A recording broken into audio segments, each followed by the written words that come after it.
lot of action in the division. But for the Tigers, what is the top priority right now? I think right now, if they had to do one thing, they've got to get something clarified as far as the outfield. They say they're set with JD Martinez in one of the corners, Rajai Davis getting the bulk of the time, and the others. But they still would like to get a left-handed hitter to at least mix in there. I think when you look at the splits that Rajai Davis put up, lefties, righties, I think there's a specific motivation, a specific purpose to get a left-handed hitter in there to kind of take at least some sort of like a platoon type mix there. The good news there is that they have options. They can go big.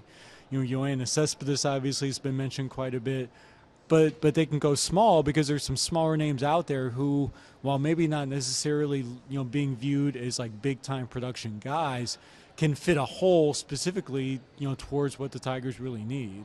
Well, let's start with Cespedes because you've been following this one, been reporting on again, off again talks with the Red Sox. Where does that stand right now? Well, I mean, the Tigers like Cespedes a lot. I mean, the track record speaks for itself. If not for Victor Martinez's knee injury in the pursuit of Prince Fielder, he might well have ended up in the Tigers uniform all along back when he first signed with Oakland. So they know what they're getting there. They like what they've seen. They like the power. They can live with the on-base percentage. I think for them, the big question is going to be cost.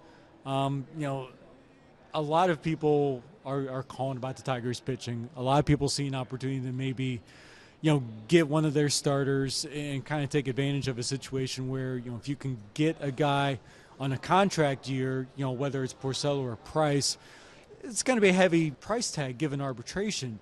But you're not talking about a long-term deal like what you're seeing for the free agent starters out there. If the Tigers are going to trade one of those starters, they've got to be able to fill a hole in the void that it creates. It's a little bit trickier now than it was before, simply because by trading Robbie Ray, they traded one of those young options that they were looking at maybe to fill a hole. And especially now, when you're looking at competing in a division that's going to have rotation like what the White Sox have, like what the Indians are building, and even quietly what the Twins have if they can get some contributions from your young guys. I think pitching's at a premium right now. And when you look at what the rest of the division is doing, the Tigers starters are more valuable to them right now than they were, I think, a couple weeks ago.